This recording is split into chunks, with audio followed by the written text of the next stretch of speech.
when we encounter something that has, a feeling of credibility and authority, there is an excitement that is a huge signal of trust, and that trust radius goes out there to, everybody that sort of gets written about favorably in the media. And, that's the one thing that you really can't get with other types of advertising or marketing. Welcome to the Measure Success podcast, where we feature top leaders on how they measure success in their business and life. Now, let's learn from their experiences.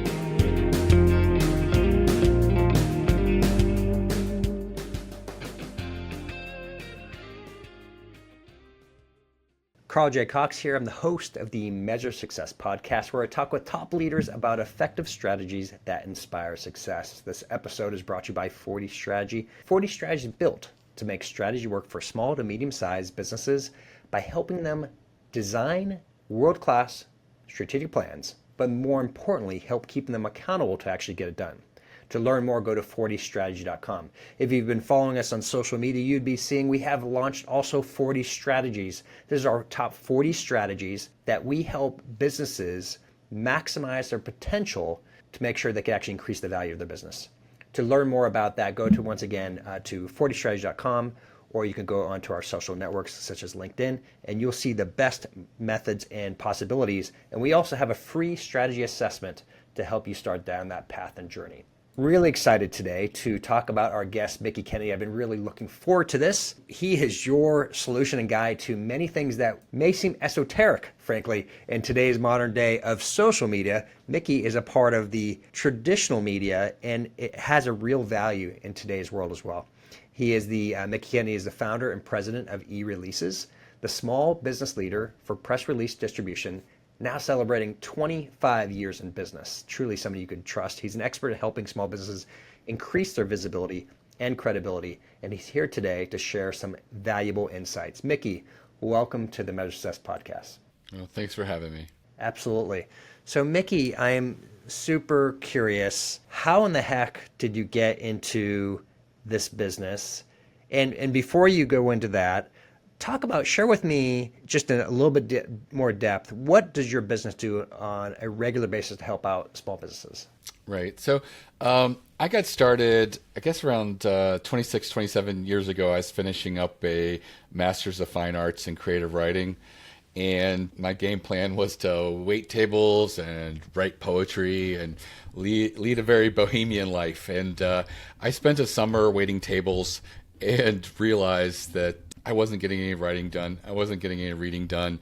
I was just like, my back hurt, my knees hurt, my ankles hurt, and I just felt like psychologically zapped. So I realized I wanted a safe office job. And so I got hired at a telecom research startup as employee number 3. And because I had writing in my background, they were like, write and figure out press releases and send them to the media. So I did that. We used faxes then. And so I would fax these out. And I got really good at it. I could, determine what the media was interested in, which was a story. So many people at the end of the day don't realize that, journalists are looking for stories, and they're looking for things that follow a story arc. And we published data, but, behind the data was interesting little anomalies and stories. And so I would, fax those out, and we would get picked up like in The Economist, Financial Times, Washington Post, Wall Street Journal, lots of major publications, which would bring us a bunch of sales, a lot of recognition in the industry, a lot of telecom trade publications, published articles about us as well. And I just thought to myself that, why aren't other businesses doing this? And around that time, we would do a fax send, and journalists would say, hey, in the future, could you just email these to us? And that was sort of what gave me the idea for eReleases. So I spent a year in my downtime, which wasn't considerable working for a startup, just contacting journalists and asking them if I could email them press releases. And when I launched a little over 25 years ago, I had 10,000 journalists in a database. And I was just a matchmaker. I would, take a press release and send it to journalists that I thought would interest them. And over time, we were approached by PR Newswire that liked what we were doing for small businesses and wanted to work together. And I didn't think we could because I knew they were charging like, over $1,500 for a 600-word press release to go out nationally, and my clients were just paying a few $100s. But despite that, we found a way to work together. One of the things I noticed when we were visiting their editorial office was they had an editorial team overnight.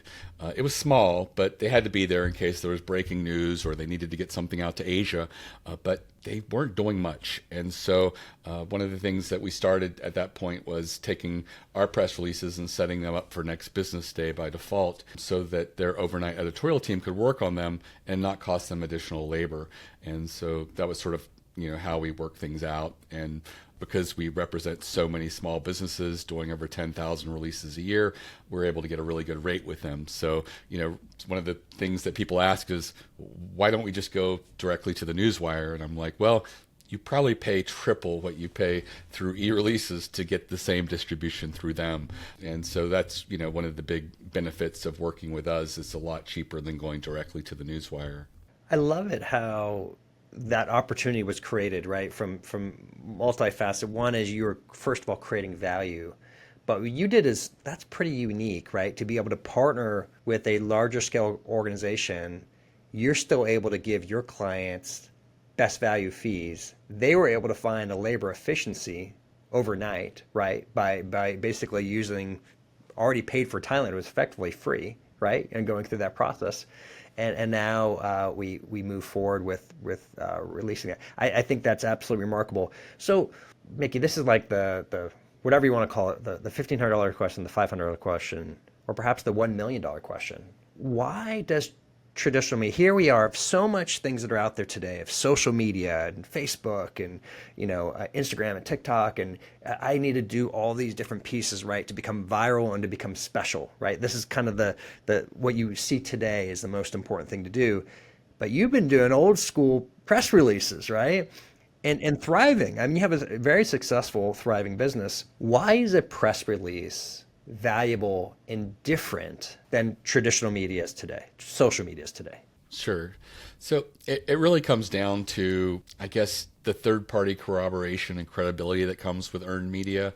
When a journalist writes about you, people read that differently than they do an ad or something that they see on social media. It really does come across as like, an implied endorsement or acting as a referral when you get a media mention.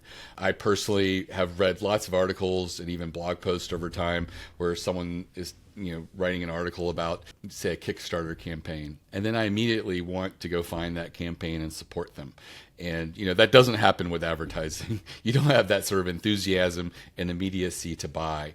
And I think that, when we encounter something that has, a feeling of credibility and authority, there is an excitement that there is a huge signal of trust, and that that trust radius goes out there to everybody that sort of gets written about favorably in the media. And that's the one thing that you really can't get with other types of advertising or marketing.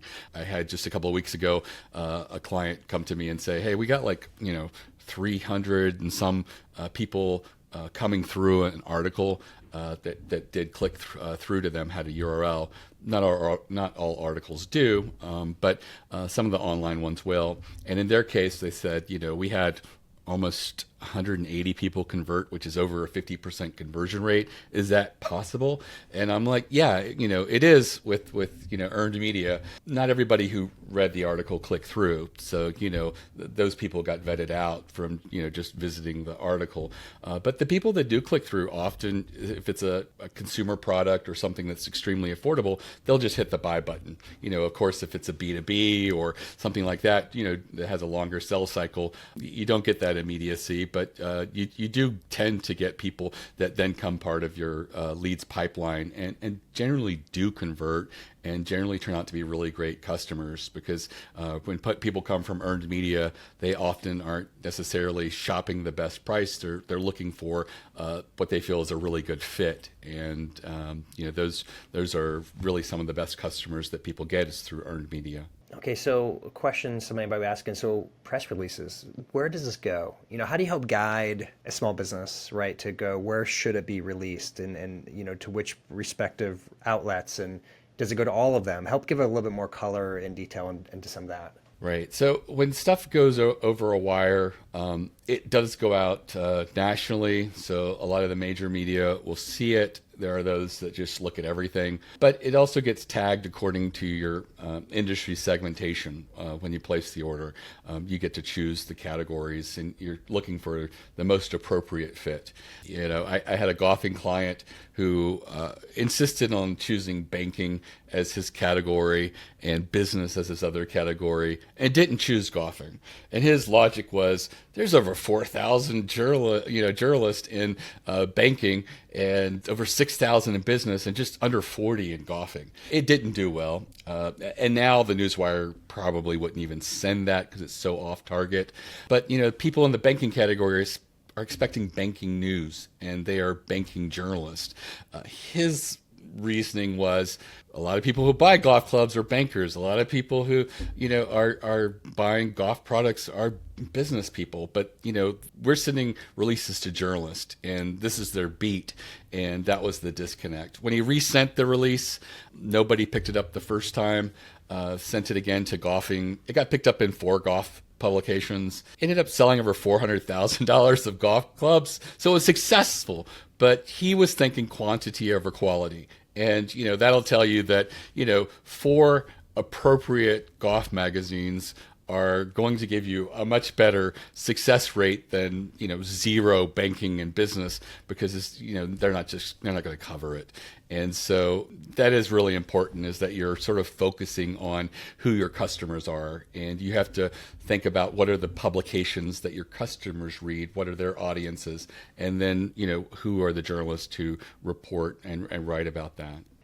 Mickie, you just brought such an important element of knowing your target market, right? And you just described it really well there, right? Send it off to something completely different based on an understanding or quantity. But the reality was, send it to those who are most likely to buy your product and be aware of it and care about it, right? And that cliche, the riches is in the niches, is so true often, right? That was a great result. I'm sure he paid a lot less than $400,000 to you, right, to get that end result. Yeah, I mean, 2 releases, under $700. If he had chose the right category from the beginning, it would have been half that. But it really is can be very cost effective. Just show you a wild example of the leverage opportunity that happens by going over a wire. We did a release for the Dining Bond initiative during the pandemic. And it was just a very short-lived initiative to help restaurants that were closed during the pandemic. Sent out 1 release. We quit counting at 150 articles that picked it up. There was just so many small daily publications that we didn't bother, recording all of them. It generated over $10 million in revenue. And it was sort of a perfect storm, because we were sent home for 2 weeks to flatten the curve, and restaurants were closed and people were concerned. And here was something that was sort of positive, and it was also actionable, where you could nominate your favorite local restaurant. And if the initiative was able to contact them, you could give money that would go directly to them, and it would sort of be backed by a gift certificate, dining bond sort of arrangement. It helped people feel like they could make a small difference sitting at home. And I think that's why it did so well. But, it's hard to say, from a marketing standpoint, where could you, put the equivalent of $350 and generate over $10 million in revenue? It's near impossible outside of something like PR. And I think that, PR, and in this case, especially going over a wire, really can go really far, just because of the opportunity that's there with the wire. The wire goes to so many different journalists, is available to so many people.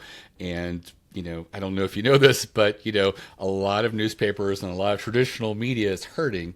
And so the people that are there are expected to do more with less. And for that reason, a lot of them rely on the wire, for story ideas. And we've had consolidation in the U.S. marketplace, there's really only two wires, Business Wire and PR Newswire. These are wires of press releases. There's a smaller one that's making inroads, Globe Newswire, but it's slow going. And despite that, there's a lot more companies out there with wire in their name, but they're not true wires of press releases. They don't have the infrastructure in place, and they're not the place that journalists go to. There's a lot of these players that do syndication. They have wire in their name, but it gives the illusion that your release is out there, but it doesn't reach journalists. And by syndication, it happens everywhere. Even when you send a release through the traditional wires, the press release gets replicated on a few websites. These aren't places that journalists look for stories. These aren't even places that consumers easily find the releases. But it allows people to have the impression that the release is out there at a lot of places. And, the goal of a service like ours is to reach journalists and have them turn it into an article. And so that's the real difference there. I could just imagine somebody who's like a small business owner. I'm not big enough to have a press release, right? How many times have you heard that? If you got a nickel, right, for every single time you said, oh, I don't really have anything interesting or important to be able to release, so why would I need the media to help out with that? You've obviously given some great examples where it's helped increase sales. Help give us some other reasons, maybe even it's related to sales again, that are good ideas to release, right? Because, and Mickie, before I answer that, it's a busy world right out there. This is, even if you post something on LinkedIn, I have, 17, 18,000 LinkedIn followers. The reality is only a couple hundred, right, to a couple thousand will see each post, the number of impressions that ultimately get through. So even though I have quote unquote a following, it doesn't necessarily mean it's going out to all people. Let's go to the press side and the release side and the value of how to create value. Once again, what are the type of things that make sense, right, for somebody to do a release about? So I think that anything that is a bit newsworthy, and if you have a press release, how could you go back and revisit that release and put more elements in there that would allow a journalist to craft a story? We get a lot of product launch press releases. They can be newsworthy, but many times here's our new product and here's a list of features. And it's very hard for a journalist to build a story out from that. So, the things that I would suggest is to go back in there and, is there publicly available data that could support the need for your product? Like 67% of new businesses in your industry fail because they lack this logistics solution that you've solved through your product. That really shows the cost of not having this product and really can anchor the story. Get a use case study in there. Here was a beta tester of your product. This was their experience. This was their results. Here's a quote by them. That's more elements of a story arc that a journalist has, where here's a new product. Here's a company that used it. This was, what they were coming to it with. This is what they saw as a result. Here's a quote by them. Here's some features. It's more rounded out and really satisfies more of what a journalist is looking for. Other things that are important are, sometimes owning your story. There's a reason that everybody that goes on Shark Tank shares their story. Sometimes it's an obstacle they overcame. Sometimes it's a vulnerability. They lost a job, or they had a health problem, or someone died and they had this hobby and they're like, maybe we could turn this into a business. People like that. There's a human interest element that is just natural, that just really cuts through everything. And, at the end of the day, we want to do business with people, not entities and logos. And so, don't sort of discount those. There really is a lot of opportunities for small businesses. So many people feel like, PR is, the terrain of large, well-funded companies. And the truth is, journalists like to get accolades, and they rarely get an accolade for covering the latest, edition of Microsoft Office. Of course, they have to cover the large companies like Google and Microsoft in that example, but, they really get the accolades for bringing to light a small mom and pop company or something that their audience didn't really know about. And often these are small businesses and, little, individual entrepreneurs or, growing startups that that they profile, and that's because people don't know about them. And journalists love to be seen as these curators. So if you're a small company, that you really do have a benefit over the large companies, because they really do want to cover the people who haven't been discovered and aren't well known yet. And so for that reason, I think that, small businesses should spend a little bit more time and consideration with PR and press releases in particular. Things that you can really, do well with PR. I don't like the new hire press releases where you have a new associate in HR. Don't spend money sending something like that over the wire. Maybe send it to your local paper or local business magazine, maybe a trade publication directly. Talk about maybe industry blind spots that are going on in your industry that the trade publications aren't really discussing, but every time you go to a conference, it's one of the things that you talk about with other colleagues in the industry. I call those blind spots. And when we really effectively find one and discuss it in depth, and through a press release, those can do extremely well. Other things that do really well, I mentioned the importance of public data, but also private data works really well. Whenever a client comes to me and they've tried a few releases and nothing has worked, I tell them, are you willing to do a survey? Do a survey, study in your industry, ask 16 relevant questions that are timely right now. There's lots of things that are going on at this time outside of a pandemic. Work has changed. Some people want to work from home. Some people don't want to go back into the office. And, some people are doing hybrids. Some people are, there's lots of different things. And so what does the office look like to you? What's culture look like to you? There's questions around that you can ask, as well as, stuff that's really specific to your industry. But you can also ask, what's your, marketing spend look like over the next 2 quarters? If there's questions that you would ask at a conference that to colleagues, those could be questions you could ask in a survey like this. Send it out. I get resistance from people saying, I just don't have a Rolodex big enough to send that to. No worries. There's lots of small and independent trade associations in every industry. Pick one that has like 800 or more members. Ask them if they'll take that link and send it to their members in exchange for you mentioning them specifically in a press release you'll be issuing over the wire. The small and independent trade associations get no publicity, at all. It's the large ones that do. So they will often do this because they see it as a win for them as well. Sometimes they'll ask if they can co-brand the survey because they want to get a little more media attention out of it. I don't see a downside to that, but then get the results. Hopefully you're looking for 100, 150 or more just to have a little bit of statistical relevance. Figure out what were the big couple aha moments from the results. Build the press release around that. You generally don't want to have all 16 questions addressed in the press release, but you can build out a page on your website where you put all of the questions and answers and the results there. A lot of times journalists will go there and they might find another angle for a story. So make sure you include that. Put your analysis in there, why you felt the numbers skewed a particular way.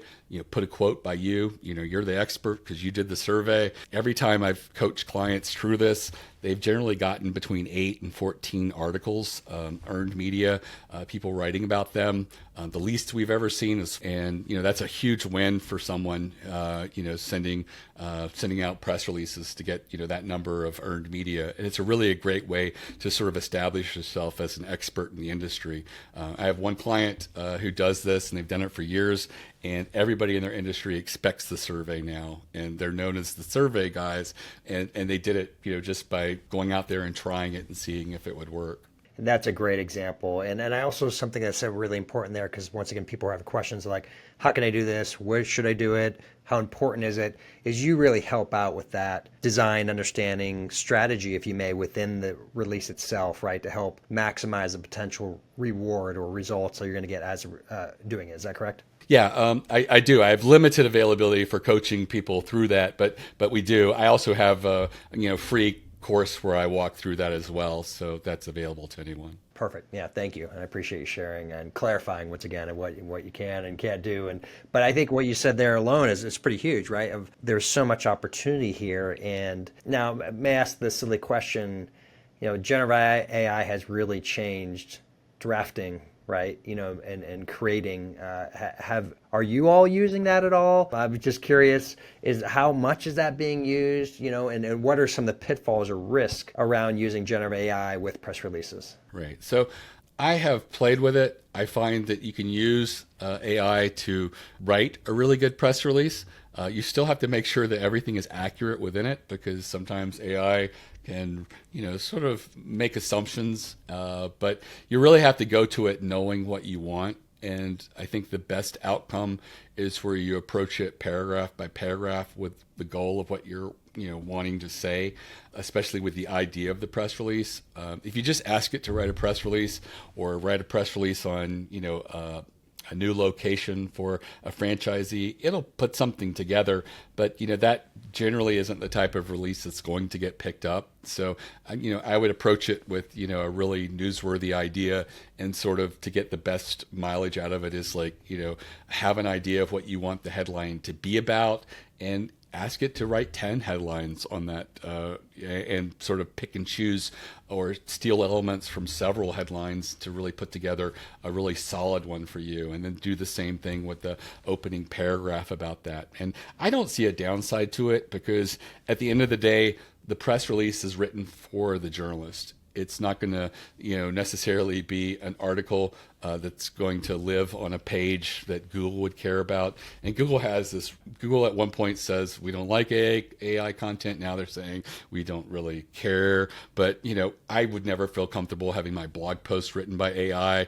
and put on my website. And I feel the same way about anything that's going to be out there that's going to live onward. So for a press release, the goal is to have the journalist turn it into an article. So I don't see a downside to that, because the journalist is going to write the article that's going to live on these news sites. But I find if writing is something that's holding you back from getting a press release written, then sure, use AI. I don't see a problem with it. Yeah, there's, what we've learned, through our processes, if you can help accelerate exactly that drafting process, right, of the especially if you're not a natural writer, to help accelerate the draft. But we all know, if anybody's in this knows that it makes things up sometimes, in the absence of information. And so you still have to review, you still have to edit, and you still have to make it personalized, right? It's still you, or properly professional, rather than just being, it feels like a bot wrote it, right? And so I think there's this really fascinating ebb and flow in regards to what's happening, and still keeping in context of who you're trying to be.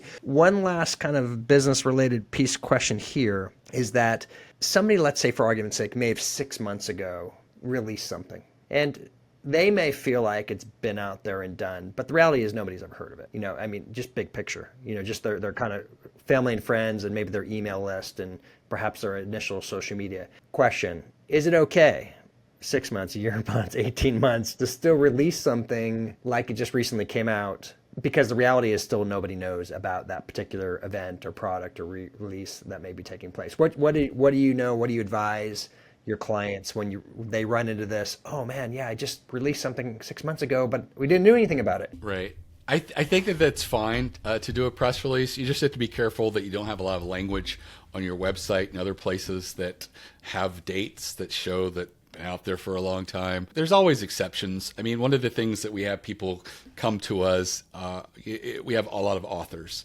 and the book came out last year, and it didn't get a lot of pickup or a lot of buzz, and now they have a budget, and they're wondering, is it too late to sort of get the word out? And what we find is often it's not. We don't necessarily act like it's a book launch, but we do talk about the aspects of the book.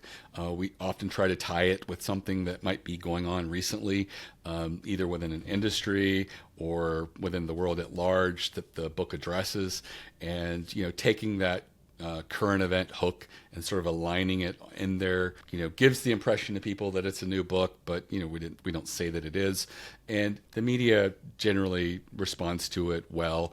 As well as other books. It's really hard for authors to get media pickup in general, but we don't see them necessarily being penalized because the book's been out for a while. It really is just a matter of sort of, positioning, and are you talking about something that is timely right now, and are you adding to that situation in a way that's interesting, layering how your book addresses certain things in a way that's sort of different than everybody else, and that's what the journalists are looking for. Is there a story here? Is there something new that I can bring to my audience? Great. Love the insight and advice that you're providing here. So Mickey, I'm curious, in your own business, you've been around once again 25 years. How do you measure success in your business? For me, it's about helping small businesses and helping more over time. It really is the fact that we're doing over 10,000 releases a year. It just is like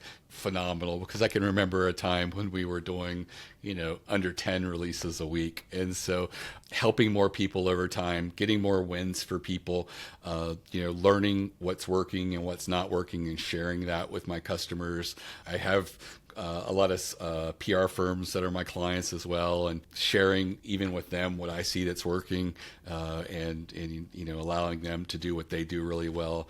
I feel like there's a lot of ways out there in which people can help others in the industry, and I really like that. And I feel that when it comes to PR, it's one of those things that people don't think about very often, because measuring ROI can be a little bit difficult with that, because you don't necessarily have the same tracking capabilities that you do with like a Google Ads campaign or a Facebook Ads campaign. But there is a lot of really cool things that you can do, and it really doesn't take a huge amount of money to build like a PR campaign of 6 to 8 releases that you do over 1 to 2 years. It's fantastic. No, great, really good answer there in regards to how, once again, you're measuring success in your business. So I'd like to flip it over to the personal side. We'll just talk for a few minutes about that, Mickey.